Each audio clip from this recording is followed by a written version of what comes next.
Hello, everybody. My name is Ratnos, and I'm joined, as you can see, by Tettles, as always. Okay, dude, what is this picture? What do you mean? What is this picture? All right, I see what you've done. um, so, for our audio-only listeners, Tettles, his webcam is like broken or something today, or something like that. I don't know. It's weird. So we've got no Tettles webcam. We also aren't joined by Trell this week. Trell was busy over the past week doing MDI time trials practice, although now his team is falling apart and stuff. So Can you not word it like that? look, I don't know, man. It sucks. It's tough to see. So that's what's happening with Trell. Hopefully, he'll be back sometime soon. That's the future that we hope to be in sometime soon. But for now, he's taking this one off as well, which is of course totally fine. We are of course still here over at twitch.tv/Tettles, where we have moved to since a couple weeks ago. This week we're going to talk about Sloot's interview with Ian Hesychostas. We're going to talk about the alpha in general, as that is something that's been out for a while. And we're going to talk about the MDI, which last week we weren't able to say this, but of course both Tettles, you and myself are both casting the MDI. Congratulations, Ratnus, on casting the MDI. I felt like you did a really good job this past weekend. Congratulations, Tettles, on somehow getting asked to cast again after they already had seen you cast once. Okay, bro. With all your stuffed audio and sounding like you talked through a potato, it'd be a miracle if you even get to cast the second cup that they hired you for. That's fair.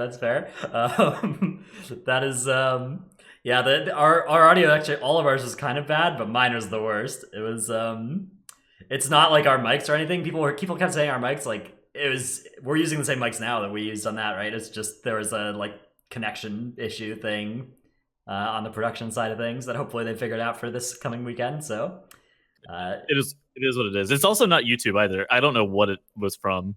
Yeah, it's just the system they were using to collect all of our audio feeds in together somewhere along the way. After I sent out a beautiful, pristine audio packet, somewhere along the way something happened to it. And there were a lot of steps in that process that it could have been. But I think they figured it out actually towards the end of the weekend, which is nice. So that's what's happening with the MDI. That's why it's a pretty busy time for all of us. We'll be, of course, still doing our show, though. We're planning to do it every week, even though the MDI is going on. But of course, we're gonna be on this weird timing of Wednesday live, Thursday release until that is over, which is in like 5 more weekends. So then we'll be back to weekends probably, unless we really like weekdays.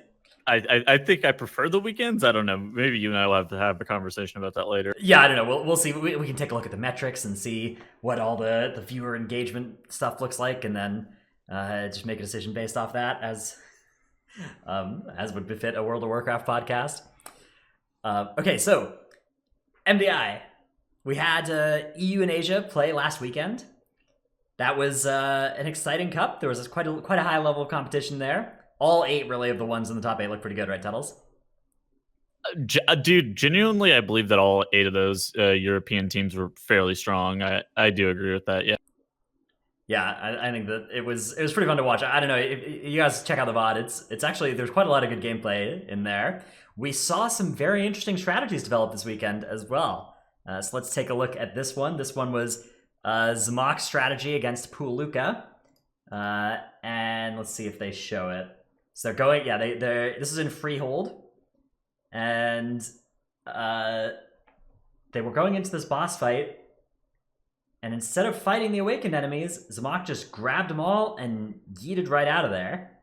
So if you watch this, it's on the left-hand side of the screen of the current VOD. It's the Perplex versus Puluka game. Yeah. And yeah, so in addition to that, so what we saw was Zamok doing this, and then immediately we saw a bunch of the American teams, a Taltazar time trial time dropped by approximately 2 minutes. I wonder really what could have happened with that. Yes, Taltazar is a cool one as well, because you grab threat and then you jump off the staircase thing. Yep, you jump off the little ledge and then these things. Just run away. Very, very, very cool. Yeah. You could even let fight the awakened enemies for a couple seconds first, and then have the healer like Formless Void AoE taunt if you're having like threat grabbing issues, that kind of stuff. I don't know, it's pretty cool. And then yeah, Zmok was just running this. He was running this like circuit. Now, unfortunately, this ended up not working out for them in the actual grand finals against Method EU. Zmok had a little bit of an oopsie where they found a new snap spot. And for anybody wondering, an MDI is never the time where you want to find a new snap spot. Not during a cup. That is something that you want to find out during time trials. And that's really not a discovery that you want to make during a cup. So they found a new snap spot where it snapped all the awakened enemies to Zmok, and then he died, and then they all teleported back to the rest of the group, and that was all over for them. But still a very, very cool strategy to see coming out of Perplexed. Perplexed ended up getting second in the MDI that weekend, and I think we're going to see a little bit more of this strategy until such a time as Blizzard, implements something to stop that from working, right? Which they might do.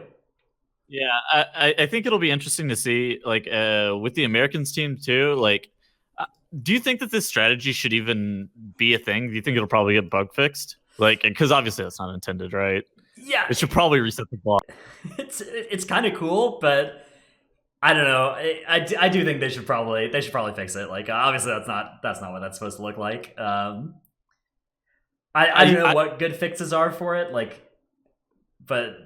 I mean, yeah, you could just make the boss reset if they get more than like you could make them coded like boss mobs, where if they reset the boss if they're out of bounds of the boss room too. Yeah. Yeah, I mean, ultimately, this is only like doable in a couple of dungeons. Like, it's doable in dungeons that you don't need a healer on the final boss, and you have like infinite space to be able to kite. So I wonder if it's actually doable in Gorak Tool. Maybe. Yeah, I guess it can. You could do it without, like, the healer could stay in, right? And you could have a DPS kite, but and that could still be a time save, right? It's just that would be a much less dramatic time save compared to like just doing one of the obelisks. Oh, sure. Yeah, I definitely do agree with that. It'll be interesting to see if that doesn't get fixed. I assume that Perplexed, like with them doing the strategy, I assume that they were probably shadow melding off obelisks before that got fixed, though. Right? Yeah, because a week ago you could shadow meld obelisks on the tournament server. Like, you could do it on live too, where you'd pull the boss away from the obelisk spawned, and then you just everybody would shadow meld, and the boss would stay in combat, and the other 4 awakened enemies would drop combat. They fixed how that worked. Yeah. I imagine this is probably also going to get fixed. Like that, I don't think they're as cool as it was, and they did actually this way. You do actually engage with the awakened enemies, but like it's not. That's not what it's supposed to look like. So I don't know. I don't know if they're going to bother fixing it, but maybe. This is at least cooler than that, I will admit. At least this is, you were giving up a lot versus like the latter, which is just you're melding. Yeah, and clearly there was a chance of failure as well, given that they failed half the time they tried it. So I mean, it may be okay. I tweeted at Zmok, and Zmok was like, that is actually just so incredibly scary. Then I just tweeted back, I was like, corruption, Sloot, monk ass. Yeah, I mean, Mistweaver has quite a few tools, right? Like you can diffuse or dispel the fear, dispel the slow, Tiger's Lust to corruption slow, Tiger's Lust to slow, and you got a lot of mobility too. Seems like it is probably a Mistweaver specific thing, though. I guess Druid might be able to do it too. I don't know. You got some kicks at the start, and then you just gotta like get out of there. Okay, so that was what happened in the MDI.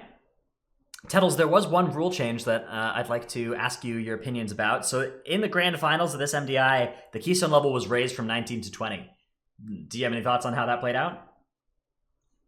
I mean, okay, so I think that all the competitors are definitely not a fan of jumping from 19 to 20. I think we saw largely the exact same strategies, but the main difference was consistency, right? Yes, yeah. We saw basically the same pulls, except the teams like wiped them more often than they would have in the 19s, right? Well, yeah, like especially in something like Siege of Borealis, like we saw like both of the teams were doing the exact same strategy that they did in the 19 Siege of Borealis as they did in the 20 Siege of Borealis, except the difference is like that Hadal room, the trash ended up living like 10% longer, so the pull was dramatically more scary, and now ended up having to like pop a Lightfoot potion. It was just hanging on by a thread, like a hair there. And it's like, I don't know. I'm not the biggest fan of jumping from 19 to 20 just for the grand finals, personally. Yeah, so it's one of those cases where definitely the players are not happy about it as well. Yeah, exactly. The play is strictly worse for the players.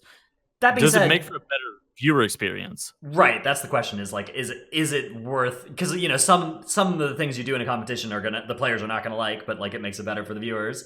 There's an argument about that, for instance, with the viewer-selected affixes on Twitter as well.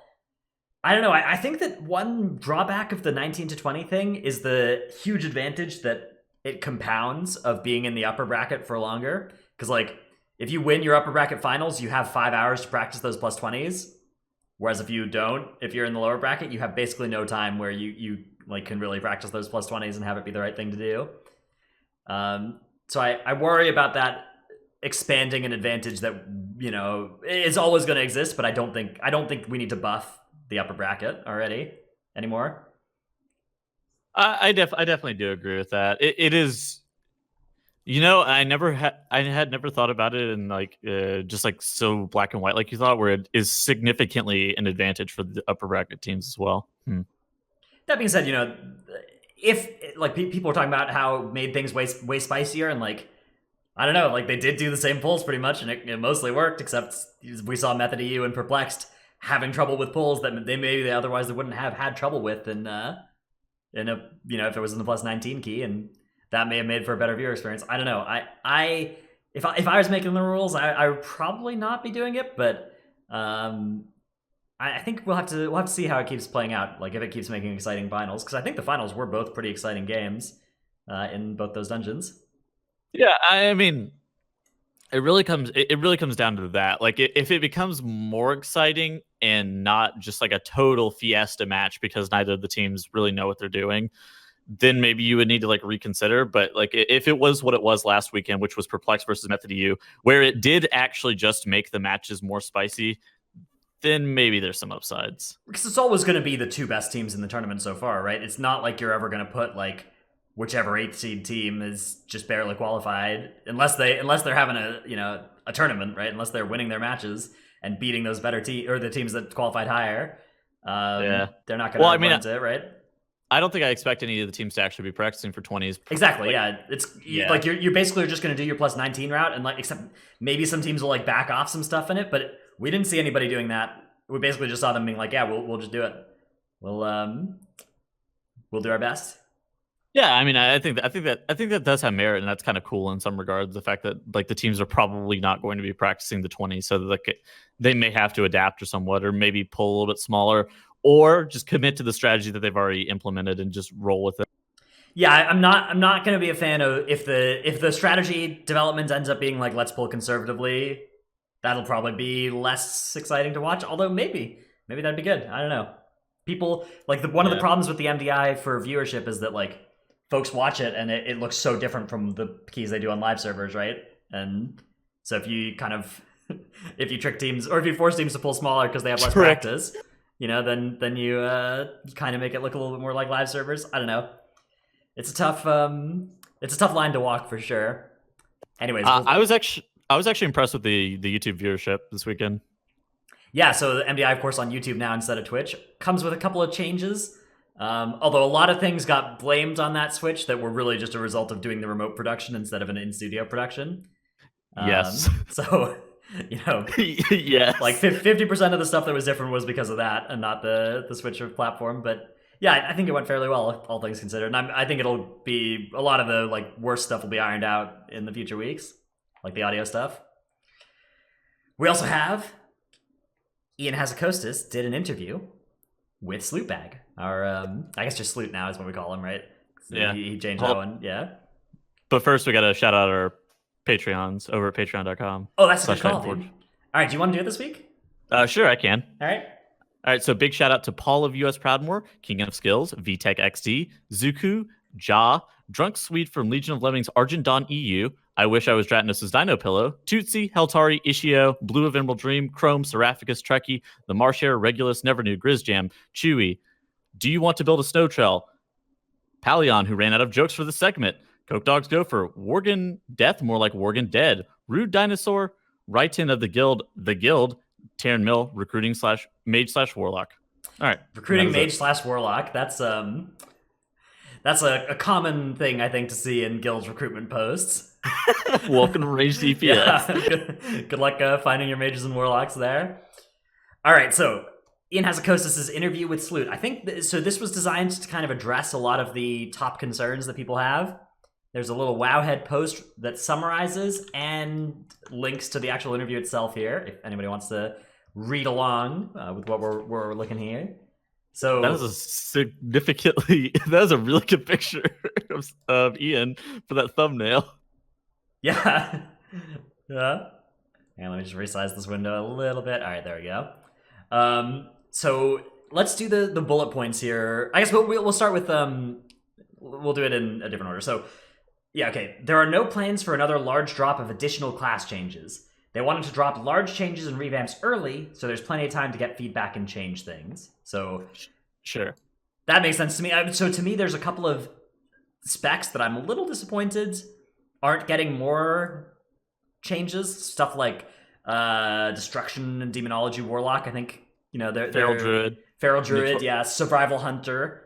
Those are specs that I personally, but I don't main those specs, so I don't know if the people who play them are like really happy with the fundamentals on them. I think okay. So first and foremost, I think that I don't even know if players are necessarily happy with those specs or not, or if the dev team is happy with those specs or not. But something I do notice is that regardless of whether or not the class is in a good spot or not, like think about Destruction Lock. I think Destruction Lock is largely in an okay spot right now, especially with how Azerite and everything else works. But I think everybody wants to see their class have some fundamental or core gameplay changes going into the next expansion. Although more than Shadow Fury cast time reduction. Although, if your spec is in a good spot, you kind of just don't want them to change things, right? Like a lot of people point back to a previous time and they're like, this was the moment where my spec got worse. So if it's in a good spot right now, then, doesn't really need changing, right?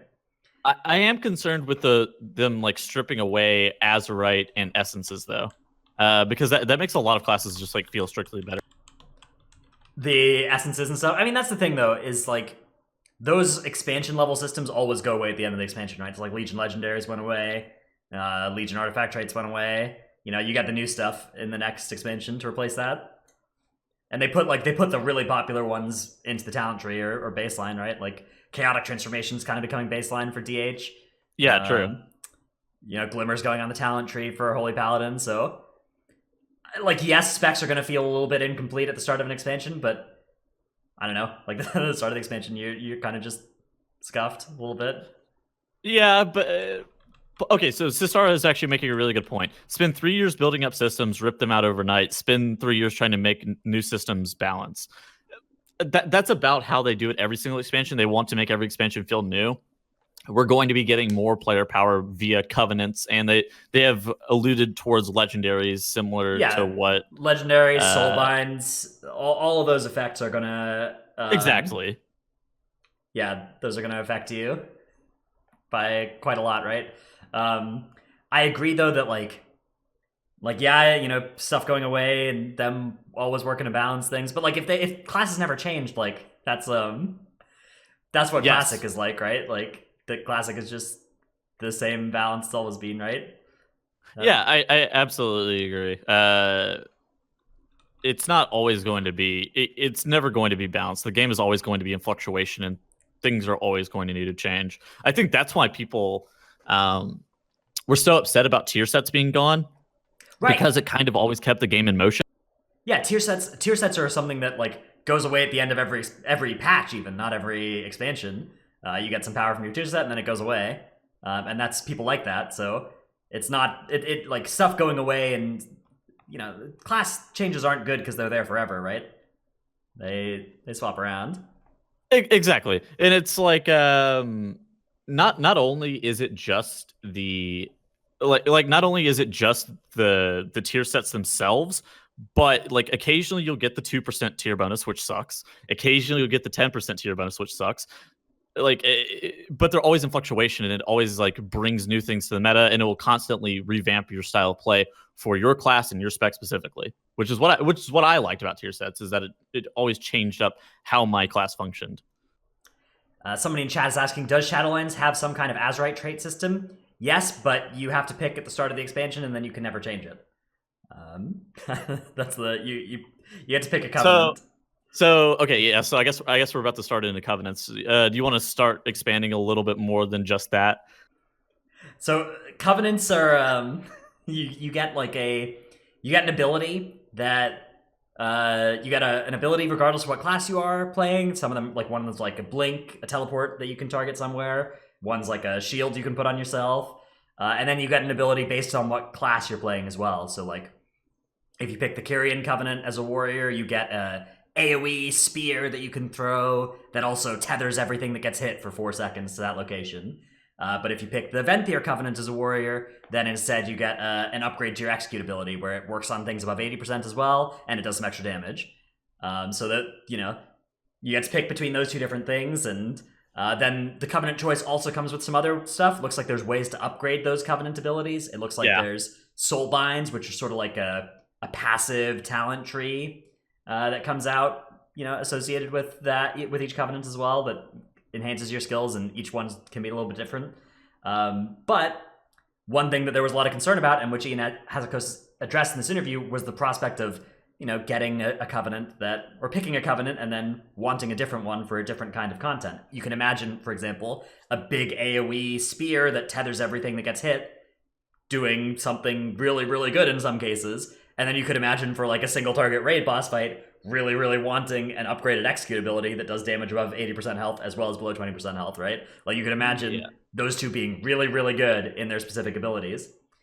Yeah, and Ian used an example. So he said that, they're going to be different.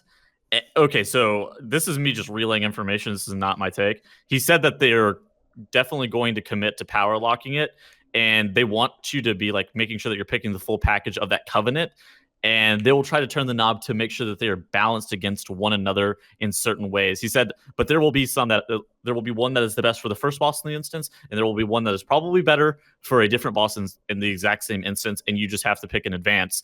But you're picking the full package, and they're trying to bring back meaningful choice and RPG elements to the game. I am not the biggest fan, and he went on to compare it to racials, which I forgot about all the I mean, okay, there's one time in the last couple of years that we've had a racial be, actually there's 2 times, Shadow Meld and Arcane Torrent, where we have had racials that have been anywhere close to as impactful as these Covenant abilities look. And Shadow Meld and Arcane Torrent were extremely broken, extremely broken. Troll on Jaina, Goblin Jump on KJ. It's true. There were a couple other times where racials were really, really broken, but like besides those specific boss fights, like Arcane Torrent across all of Legion, right, was like if you didn't have that in Mythic Plus and you weren't playing Blood Elf, right, you were trolling. Yeah, okay, but if I could commit to a covenant that had the same same amount of player power disparity, like if the covenants and the racials had the same amount of player power disparity, I would be mostly fine with it. Agree. The covenants by design, though, don't look like it's going to be like that. It looks like there are going to be just like very large swings as to what you're going to want for AoE and what you're going to want for single target. And like, all right, so I am a high-end Mythic Raider who also enjoys Mythic Plus content. What am I supposed to do? Like, really? It just comes into question of what do you want to do with your content? And sure, I guess it doesn't really matter at the end of the day. I'm sure it will probably be close to a few percent. But say there is a large disparity between just vastly different forms of content, like Mythic Plus and Raid. All right, do I really want 2 characters? Hell no, I don't. But are they making me have 2 completely separate characters? I don't know. It seems like it. I mean, I don't really care. I'm a degenerate. I farmed 7 Bloods of the enemy. I'll have 4 warriors, whatever. I'm fine with that. But most people, I think, don't like that. Also one of the biggest problems with the game as a whole is the delta between single target and AoE is just not close. Okay, so most classes are balanced between like a single 10% single target window. There are classes that will do 3 times the amount of other classes on AoE, though. Which, is that fair? I don't really find that fair either. They're not balanced. Like, AoE is just inherently not balanced. Yeah, AoE is tough, and that's another thing that we can talk about. They introduced a cap here to a lot of AoE abilities. So they're trying to increase the distinction between cleave and AoE by putting some abilities like Fell Barrage on a 5-target cap, Blade Dance on a 5-target cap, and a lot of melee specs used to excel at cleave only, and then kind of the AoE was from casters and stuff. This Okay. so I actually am not. I do not mind this philosophy. The problem I have is the specific implementation here is yes. a Okay, 5 target cap. For above 5 targets, there are some specs that are going to deal 0 additional damage per target, beyond a 5th target. So okay, so most class, like in most situations and for most classes, you're not going to pull more than 5 targets at a time anyway. right, yeah. But in the situations that you are, it's like incredibly detrimental. Like especially think about like on death effects and whatnot. Yeah. Like how are you supposed to deal with bolstering? Okay, well, so bolstering's not a big deal because you hit a different 5 targets with each of your casts. No, right? You hit the closest 5 targets. Okay, yeah. Right. Fury Warrior hits the closest 5 targets. That's I mean, you can move around. Okay, Sword Snap and a Tal'Dazar. That's true. Yeah, you can't really move around there. Okay, there we go. Like it's like or initiates. Yeah. Okay, sure. Let me try to hit the different 5 targets. But to some extent, they could fix like that particular concern. They can remove with just designing dungeons to not have initiate pulls, right? I hate that idea, but yeah, they did say that. They said that they're going to look more so at designing dungeons to where you're not pulling these quote degenerate style pulls. So let me explain something to you. That is not happening. They're going to just pull you. They're just going to pull that many targets anyway. I have a list of dungeons actually that are where the AoE cap would not have been impacted, like where it would be fine with the AoE cap in place. For how many expansions ago? Going back all of WoW's history.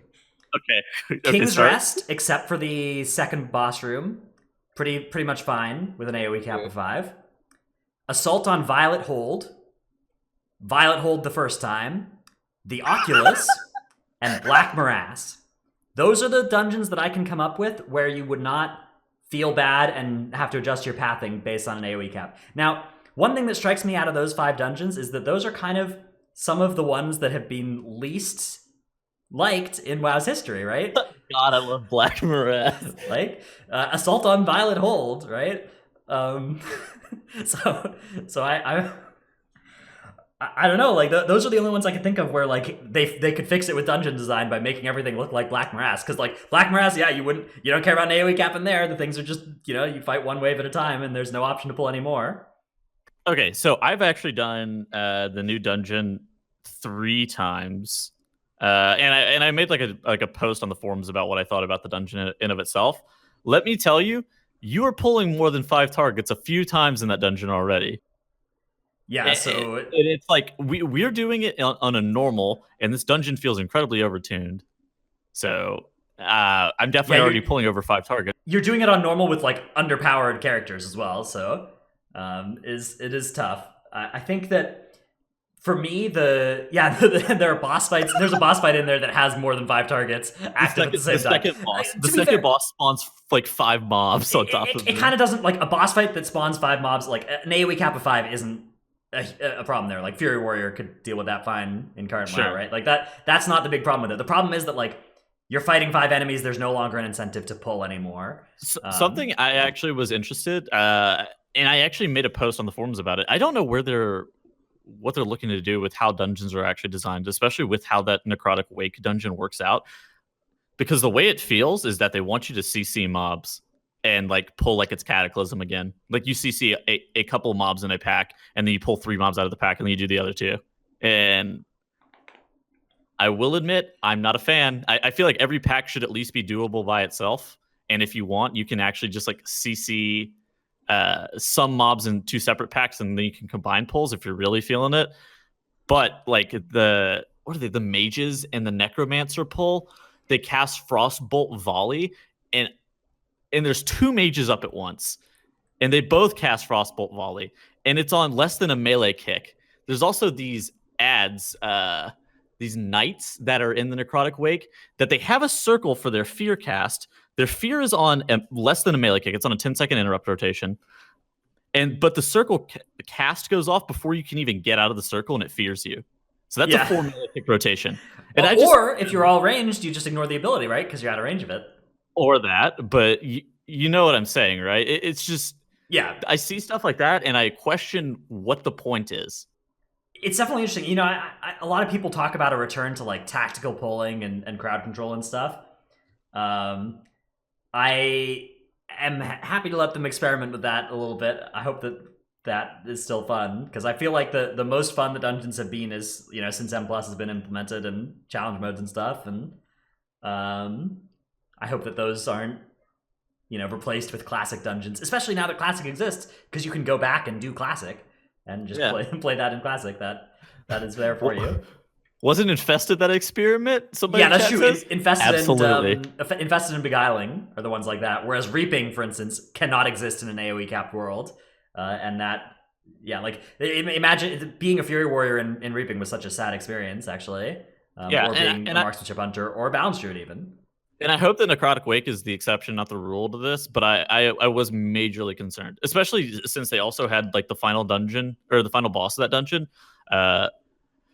Did not scale exactly well if there was Tyrannical that's going to be implemented. So I just looked at it and I was like, all right, well, we are back to Vic Goth, the second coming here with an 8-minute encounter on Tyrannical. Yeah. Let me just do a little spiel about what I think would be okay in an AoE cap here. Go ahead. I think that the philosophy behind implementing this, I actually don't mind, of, you know, differentiating cleave and AoE abilities. So a soft cap I think is fine. A soft cap that starts at one target is totally fine. There are a lot of abilities like this where they'll hit a primary target for a lot and then secondary targets for a small amount. So soft capping starting at one, absolutely allowed. Hard capping starts at like 8 or 10 targets, I'm okay with it as well. You know, if your ability stops dealing damage above 8 or 10 targets, I'm fine with that too. Hard capping at 5 targets, I'm also fine with some of that.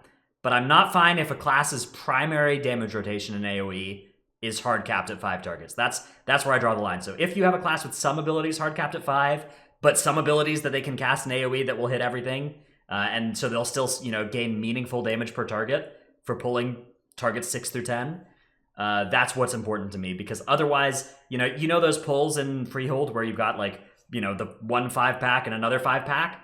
There should be an incentive to combine and do 2 of those at once.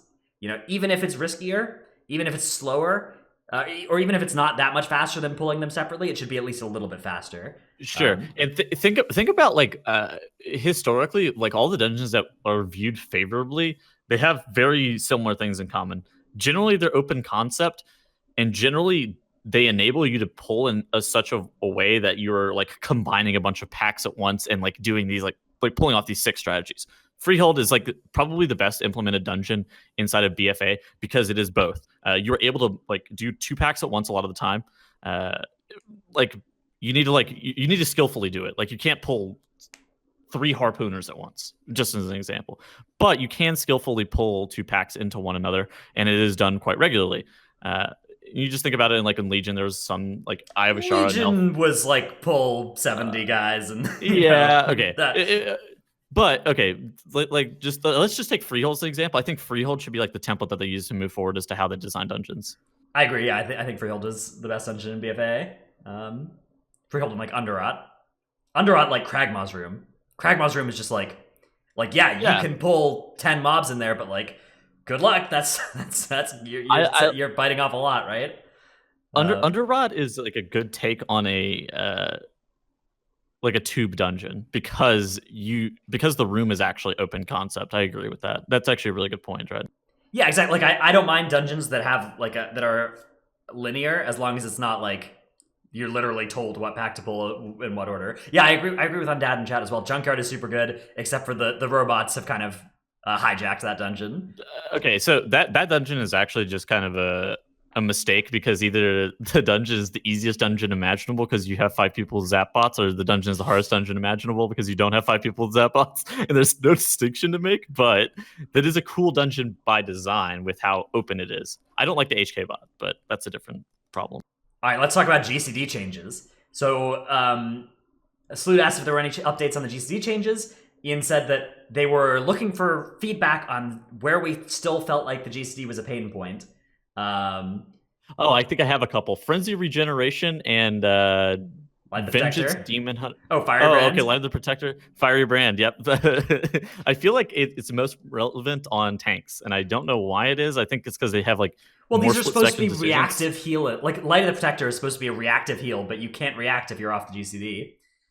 I have a problem with also popping multiple cooldowns for like 5 seconds in a row. Like you're just like, all right, Rune of Power, Arcane Power, you know, charged up or whatever, and then you like finally can start casting your Arcane Blasts and stuff. Or you're like, all right, you know, Festering Strike, Oh, Dark does Fury Warrior have it? Transformation. Fury Warrior has like three damage levels of which they have to like. Fury pop Warrior's cooldown, like cooldown, Recklessness, I guess Whirlwind, Blood or whatever, and then they're going. So what I'm saying is basically the one area where I have problems on the GCD is these spots where you would have popped all your cooldowns at once and you're instead just popping them all spread out over a period of 5 seconds or 10 seconds. That doesn't feel good. It doesn't feel good to just be popping your cooldowns for a long time and not dealing damage. So I think that what they should do is rebalance those abilities. I understand that they don't want us to be incentivized to macro a bunch of stuff together all at once. I'm fine with that. But I don't want to be there casting a bunch of buttons in a row. So, like, make Arcane Power drop a Rune of Power beneath your feet. And, like, rebalance Rune of Power to have a longer cooldown by itself. But make it so when you press Arcane Power, you know, you generate 4 Arcane Charges and drop a Rune of Power. And, you know, that way, all of those things that you would be popping all at once if they were off the GCD, get popped all at once by your major cooldown. Yeah, I think it should be like a case by case basis and like a class by class basis. I also for tanks, I think the biggest issue for tanks is that there are a bunch of casts that are 0.5 seconds long, and you can't just reactively play against that.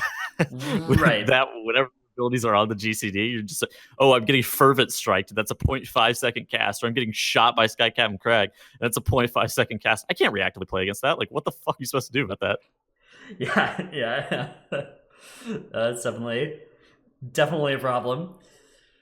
All right, we've got some rapid fire questions then that were asked, so we can go through these, and I guess rapid fire these too. Master Looter was talked about. They have no plans to bring it back because of the path they've committed to. I'm kind of resigned to this being the world we live in. I'd like to have Master Looter, but I guess I don't really care anymore. Like, game's just bad choice. You know what? Not exactly the biggest issue no big deal. on my whatever. It sucks. Not exactly the worst thing. It's like when you've got like a hangnail. It's like, yeah, it's pretty annoying. Like, I'd like to get rid of it, but it's not going to affect my ability to go about my day. Mission table. Yes, adventures are part of the Sanctum/Covenant system. It's not central, but it's something you can do on your phone. They're looking to evolve the gameplay and have a little more this time. I actually have seen some more data mining about this. There's going to be like an auto-battler style gameplay to the mission table, this expansion. I don't hate this. Like, yeah, I'm happy with that. That's cool. Mission table, again, similar to the hangnail. Not exactly... doesn't affect me, really. It's okay. Gear swapping in dungeons, no current plans. We'll continue to discuss. I believe that BFA gear swapping was better than Legion gear swapping. I believe that BFA would have been miserable if they had gear swapping with how Azerite works out and how essences work out. In particular, it would have been bad with BFA system, but I think that even in I think that gear swapping, just in general, the way to optimally play around it is to have like 20 different gear sets, and you have Opie wheel or whatever that you switch between them. And to be optimal, you should be swapping every time you drop combat. Swapping off trinkets that you just used to swap in trinkets that you haven't used. Swapping out, for your 3 target stat weights instead of your 4 target stat weights. What Ian said is that he wants you to actually have to make a decision coming in, like walking into the dungeon. You shouldn't be allowed to be a specialist at everything. You should have to make a distinction and like make a choice coming into the dungeon. Yes, like what you want to specialize in. And I don't necessarily. I think that making an impactful choice for the length of the dungeon is also something they should do with Covenant abilities. That is how Covenant abilities should work. You should be making that choice before the dungeon, not before the expansion. Wow, Dratnus, you were fucking brilliant. Thank you. So the gear swapping, I would actually be fine with like once or twice per dungeon swapping gear. That's something that I could get behind, because then you're still making a choice. It's still impactful. But unlimited gear swapping, I think we're better without it. Yeah. I agree.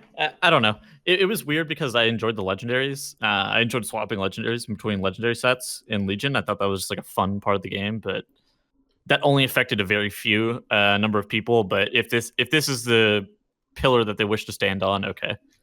Yeah, definitely not a big deal. That's like if I had an hour to lobby Blizzard Entertainment, I would not spend any of it on gear swapping. It makes the game easier for me ultimately, even though it may make it like slightly less. Yeah, clearly the skill cap is higher with gear swapping there, but like, is it actually good skill to just like, correctly swap your gear between every time you drop combat? To me, like, I found that more annoying than like. I mean, yes, obviously there's skill to it, but I found it annoying as well to actually execute that. Yeah, I agree. Tier sets. Magic 8 Ball says quite possibly it's something their art team wants to do again. It won't be there for a 9.0, but they want to do it later in the expansion. They want to modernize tier sets. Great. I think that really less than like the exact implementation of tier sets, what you and I are both really looking for, Tettles, is my class functioning slightly different in 9.1 than it does in 9.0, and slightly different in 9.2 than it does in 9.0. Because in BFA, our class basically was unchanged from 8.0 to 8.3. Like, you got a major cooldown with your essence, and like, that was it. Your class, once you got your good Azurite pieces on week 2 of the expansion with the good traits, your class functions the same way the whole way through. I mean, I don't care about it, but a lot of people care about the transmog, and that is also probably something that they should have looked at and thought about what actually happens whenever they remove it. Definitely, people really care about transmog. They said, trust us. We're gonna make some epic armor-based tier set or armor-based transmogs, and people aren't huge fans of the like armor specific like bod and Eternal Palace tier armor sets. So yeah. Yeah. I think just functionally, as long as my class changes tier to tier, and it should impact my class directly. That was the problem that I always had with Azurite, is that the generics were just as balanced as the class-specific ones, so you always wanted the generics. I think they kept making like the new stuff in each patch was always a new generic, right? It was like, exactly. Aside from when they added a couple new Azurite traits in 8.1, there's like, all right, it's Undulating Tides, which is a generic one, or it's Heart of Darkness, which is a generic one. It wasn't like new class-based stuff to change your rotation and things. Precisely, and ultimately, I just don't find that very fun. I mean, some of the best essences are the ones that change your class, like Best of Feeling, Lucid, like Vision of Perfection, Memory of Lucid Dreams. Yeah, exactly. Those feel the best because they're absolutely altering your class. Like Blood of the Enemy for Outlaw Rogue is also a really good feeling because it alters how you're like doing your rotation, like double deadshot windows and shit like that, right? Mm-hmm. Yep, there's definitely there are some essences that are fairly good, but that's still just like one change to all expansion. Sure. All right. Other than that, I think Titanforging. Yeah. Forging, Titanforging. That's what I was going to say. Yeah, this is kind of bad news for us here. Titanforging is not coming back, and our podcast is named Titanforge. I think you and I need to discuss a different name maybe in the future. Yeah, I think we might need to rename the podcast. I'm not trolling. Like I think that I don't know. I keep saying this, but I'm kind of worried that in 3 years if our podcast is named the Titanforge Podcast, new WoW players aren't going to know that that's a WoW podcast. So yeah, we're gonna need to probably think about it. If you guys are listening, you should either tweet at us or you could probably DM some of us. If you guys have any ideas for new naming of this, maybe we'll consider renaming this. Yeah, and if you really want to be smart about this, buy the URL for whatever good name you come up with and then ransom it to us. Shut up. You make some nice money. Yeah, the Leaden Foot Podcast. That's a good name. What about the Horrific Vision Podcast? There's no way. The Corruption Podcast. Style. Yeah, there's no way that name will be obsolete soon. Covenant Podcast. All right. Other than that, anything else? Mythic Plus and Affixes. They talked about that. I don't know if that's on that page. It is indeed. Okay, yeah, you can go ahead. So, revamping Mythic Plus affixes. Nothing specific to announce. They're happy with the structure of Mythic Plus. They're happy with how seasonal affixes turned out. Maybe some tuning. They do want to chase Kiss Curse, which is the type of affix where there's some positive in addition to some negative. Which, like Awakened. Awakened is a Kiss Curse affix. Because you get the skip out of it. No plans to blow it up and put it back together. I think this is reasonable. I think that as long as they put... as long as they learn the right lessons from Awakened and stuff, and make seasonal affixes like Awakened and not like invested in beguiling. I would worry that if they blew it up and put it back together, we would just be, we'd have old quaking and stuff back. Yep, in-game leaderboards is what I'd be looking for. They also mentioned words of an AOTC / cutting edge type of structure. Yep, but AOC. they don't want people to be pressured into doing content like that. Fair enough. And then also, if people want, he alluded to the fact, like Ian alluded to the fact that there may be a world where people who only want to do dungeons only have to do dungeons to get loot. Something along the lines of if you run more dungeons, you may get more options for loot or more specific loot, or maybe even like a raw number of loot more. Just let me smash together 5 items of the normal 15 item level, and it turns into one, 10 item levels higher or whatever. Yeah, and the direct quote is just let loot be loot, I think was the precise quote on the whole thing. Right, loot is no longer going to do the other stuff there. The Titan forging and this corruption and everything. Okay, so he said no Titan forging or war forging or corruption. Are there going to be sockets still? Like I don't. They said still sockets and avoidance and stuff. He said tertiary. He said there's still stuff like avoidance. I guess sockets is an open question. Yeah. I don't know what sockets really mean, but yeah. Either way, that's not a huge deal. Torghast up next. So we have a Torghast preview actually that's even newer than the stuff here from Ian. Do you want to move into that, or do you want to finish anything out from the? We can talk about Torghast, then we can talk about the Necrotic Wake dungeon, I think, a little bit more in depth. Okay, so Torghast. Here is a preview of that from Blizzard Entertainment. Is it live on the alpha yet? It will probably be live by the time this show gets in your ears if you're listening on iTunes or YouTube, but it's currently not on tomorrow. Alpha yet. Yeah. I think all the speculation is tomorrow. I think it was supposed to come out today, but speculation is that it got delayed for some reason, so I think it's supposed to come out tomorrow. Yeah, so soon we'll be able to test it on DH, Mage, Priest, and Warlock. And Shame. There are a couple different areas in here. So they have some areas with different names and different feelings about them. So the Scoldus Halls and the Fractured Chambers are the first areas we'll get to go in. It's supposed to have a feel like a roguelike dungeon crawler, from what I understand. Right. So always changing. And then every floor you climb, enemies get stronger, but you'll also get temporary skills called anima powers. So people have been talking about anima power being like an artifact power thing. It's not remotely like that. Oh, there is no AP. Yeah, there's no AP this expansion. Thank God. Get that shit out of the game. Levels will also become more complex in the higher you climb, so that there'll be traps and puzzles and locked doors that require keys from certain enemies. And then so anima powers you can get like, so here's like an example choice. You can get 300 Phantasma, which is like a temporary currency that you can buy other stuff from like vendors you'll find in Torghast. Or you can get the Crown of Obstinance. Enemies within 15 yards have their casting speed reduced by 30%. Have you seen some of these buffs that you can get? Yeah, some of them look, and some of them like interact. I'm gonna start posting them in chat. You can start pulling them up and just like read what they are. So this is the Pact of Infernal Intimacy. Your summoned demons gain 100% health and damage every time you ascend a floor. It's lost when the demon dies or is dismissed. That is powerful right there. Soul Platter here. The duration of your Dark Glare, Tyrant, or Infernal is increased by 100%, but it has a 50% chance to consume one of your freed souls when summoned. If a soul is consumed, it gains 100% increased damage. Now, freed souls is like it's kind of like the corrupted mementos or something that you're getting out of these. Something like that. Yeah. We're not quite sure exactly what that's going to look like. Cadaverous Eye. It's gonna be dope. It's honestly just gonna be so fucking cool. Eye Beam and Fell Devastation cooldown is reduced by 85% during Metamorphosis. There's also one that, like, Heroic Throw on its first cast does 2,000% increased damage or some shit. This is like ridiculous. This owns. These look awesome. And so I can't wait to play with these things. Torghast is something you can play with 1 to 5 players. It doesn't have a timer, but it does sort of have a timer. Once you die, a timer might start. So by and large, your failures in Torghast are measured in deaths, not with a timer. Dying repeatedly alerts the Terragru. That one. Terragru. A lumbering, ironclad creature that will appear at the level's entrance and slowly move towards its end. If he sees any heroes, he will chase them down and kill them. If he reaches the end of the level or kills all the players in the level, your run ends and you are thrown out of Torghast.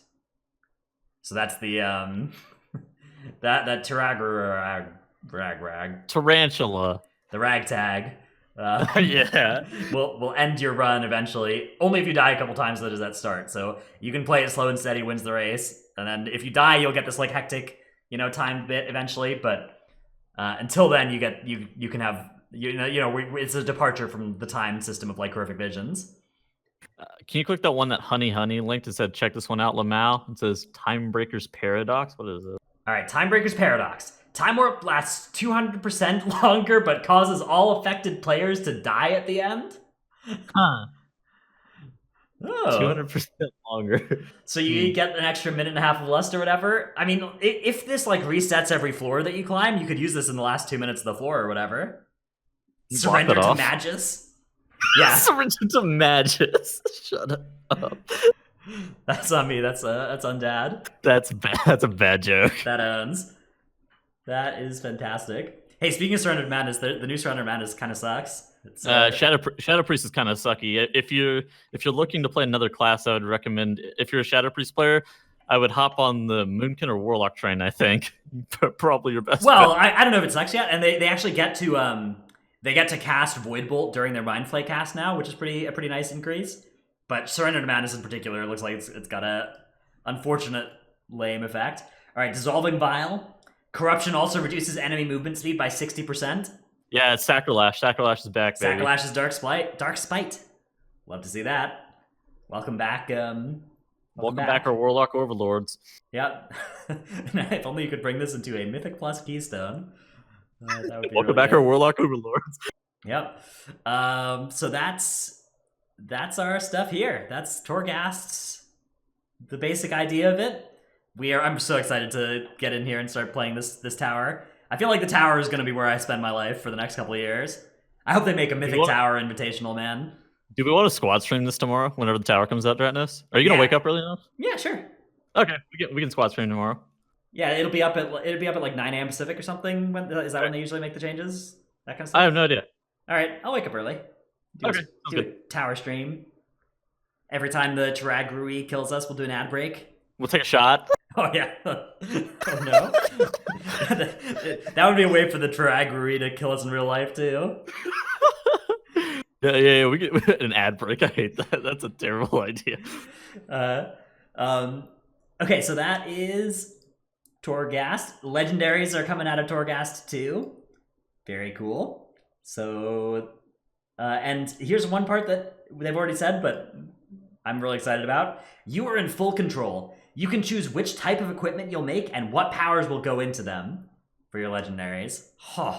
This is so good. This is part of the reason I'm so like vocal about the few things that I don't like about Chatelaine so far, is that it seems like this could be just an A+ expansion.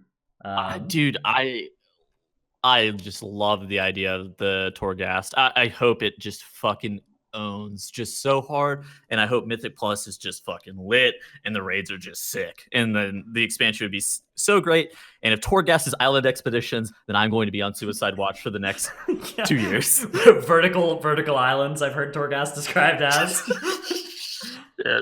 I will literally fucking just be forever sad. So sad. Yeah. Yep. All right, Necrotic Wake. Let us talk about the Necrotic Wake dungeon. That is just feedback. So yeah, here's our TTV Tettles forum post for anybody who wants to check out TTV Tettles' forum post here. Let's see, I'm gonna... I actually ran this dungeon a bunch of times. Give it a little heart there. Thank you, Dratnus. For TTV Tettles' forum post. And then, let's see, we'll report it as well. No. Okay. But basically, there was a couple of things that I noticed in the Necrotic Wake, and it was like the first and foremost thing, the fact that it doesn't have checkpoints is a joke. Stop that. Please make checkpoints in every single dungeon that you ever make.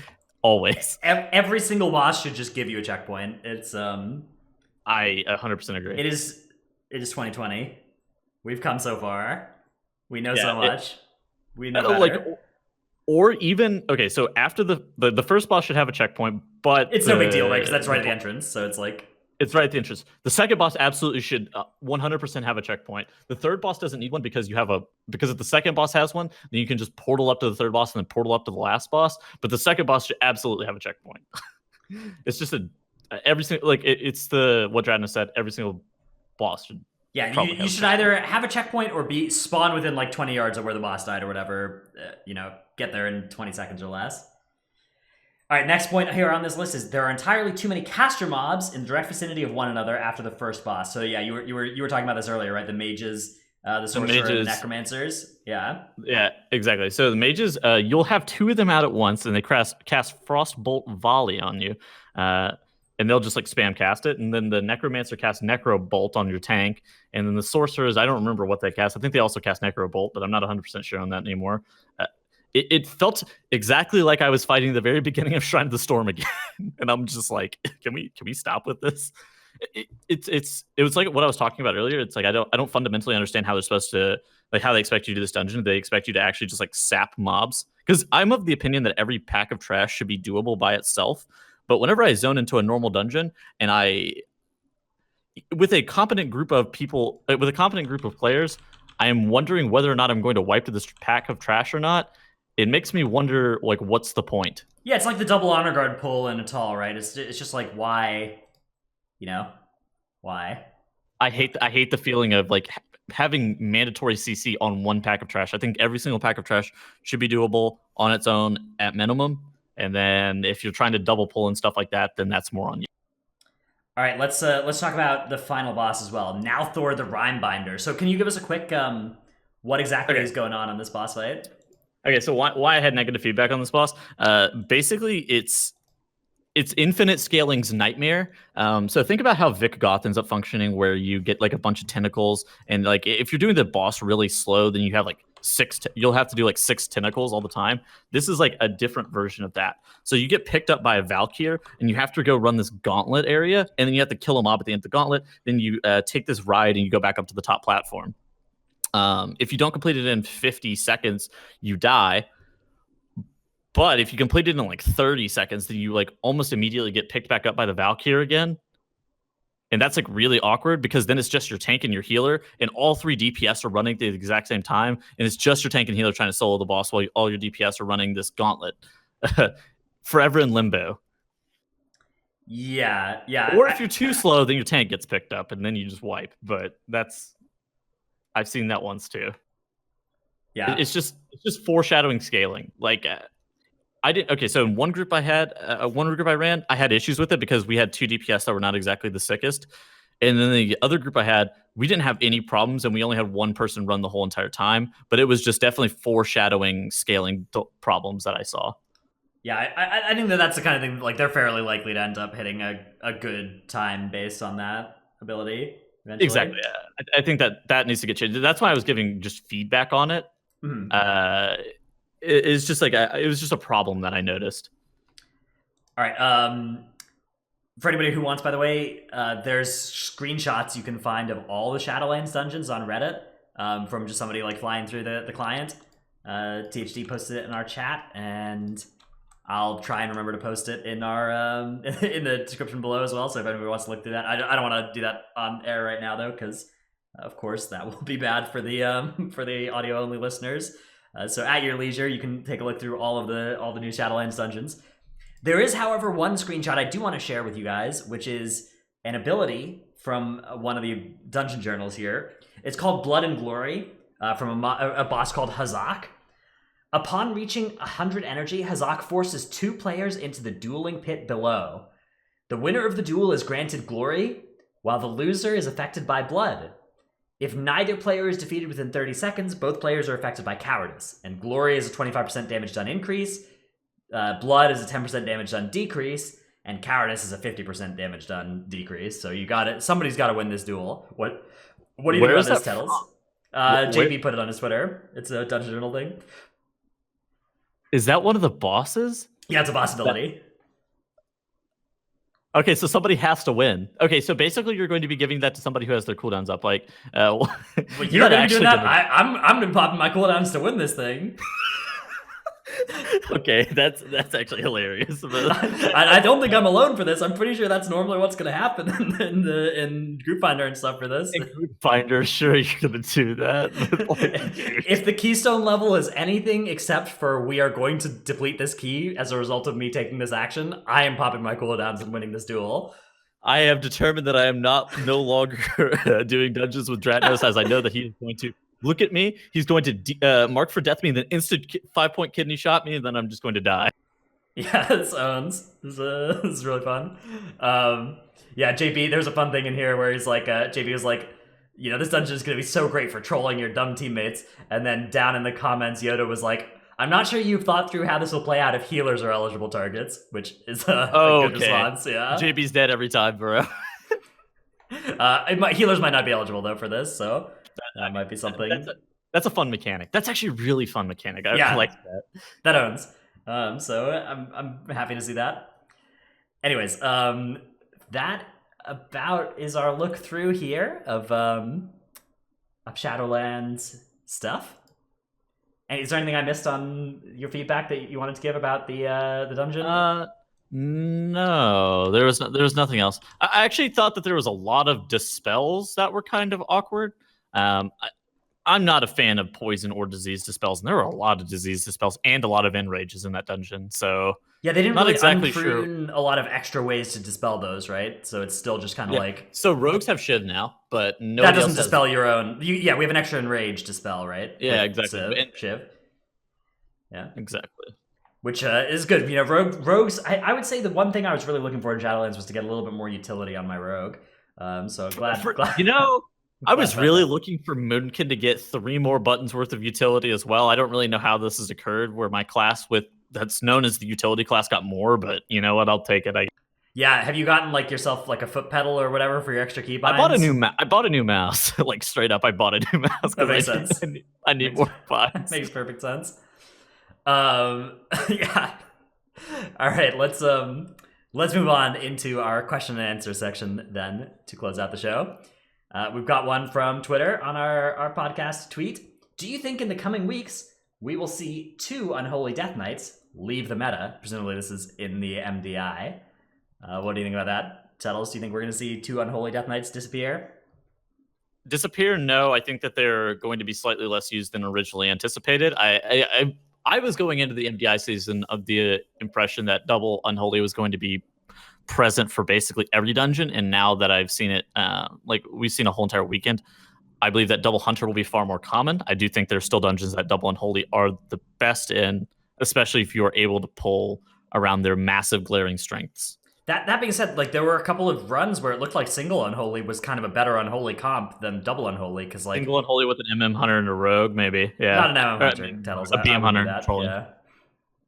MM Hunter is target capped. Tettles. Victory. Okay, you're right. All right. Next question from Discord. Bisavert, maybe. I don't really. Okay, I'm gonna stop trying to figure out what. Bisavert. Yeah, that's an aversion to bis. Okay, curious about your thoughts on positive seasonal affixes. Basically, things that make the dungeon easier.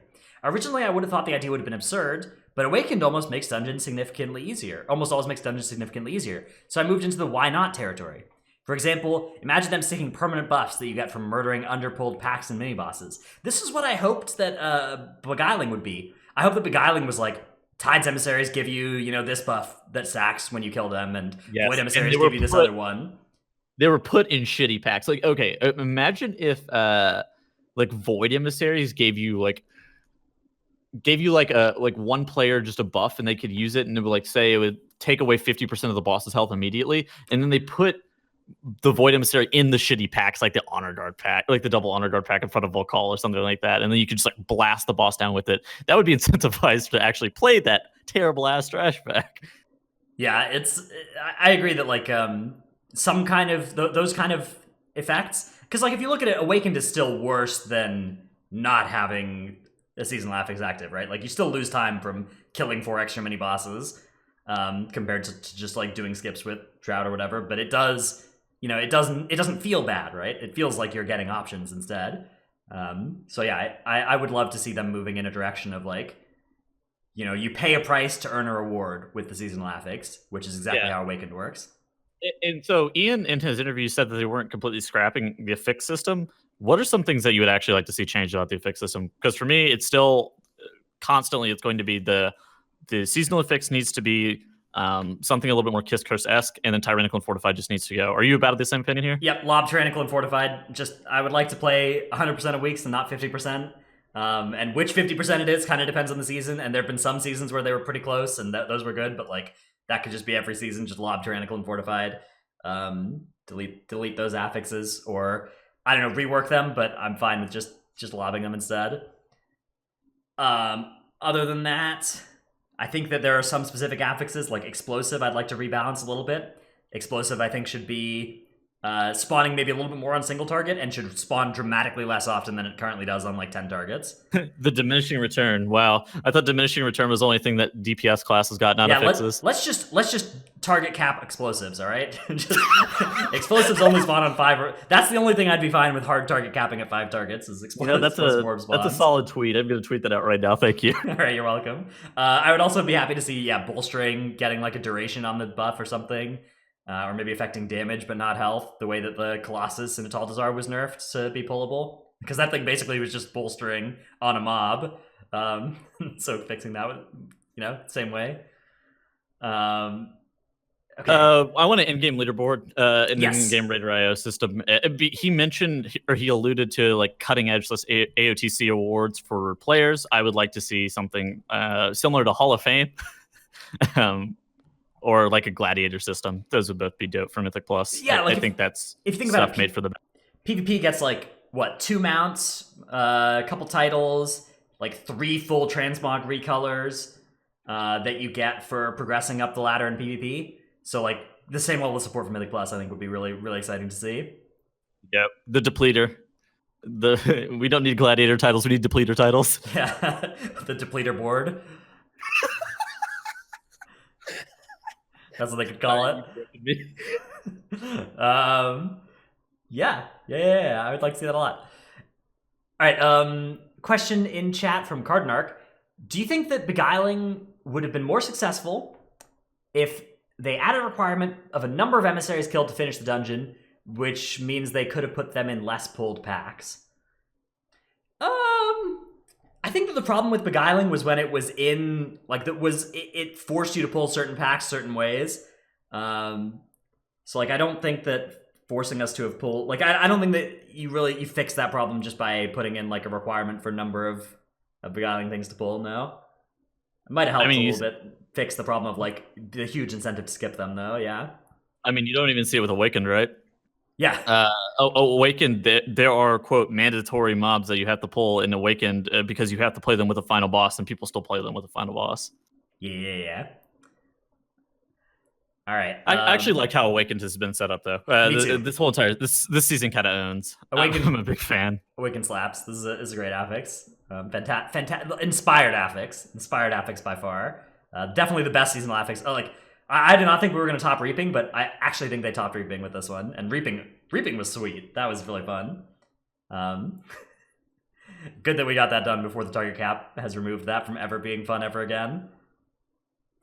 All right. God, I hope Mythic Plus is better next expansion. It would be a shame if it somehow got worse. Even if it stayed the same, I would be kind of okay with it. If it got worse, I would just be so fucking mad. I might just spend my whole time playing Torghast. Depending on how the target cap changes actually play out, I could easily see Mythic Plus no longer being something I want to spend that much time in.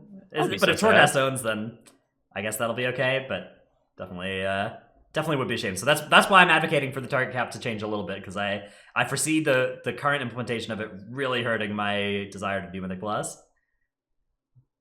All right. I agree. I think, though, that will about do it for our show here, Mr. Tettles. I think we're all set. I think that was it. I enjoyed this show, just the two of us. Yeah, it's nice. I enjoyed the old cowboy Tettles over here and the with the broken webcam showing up on our show.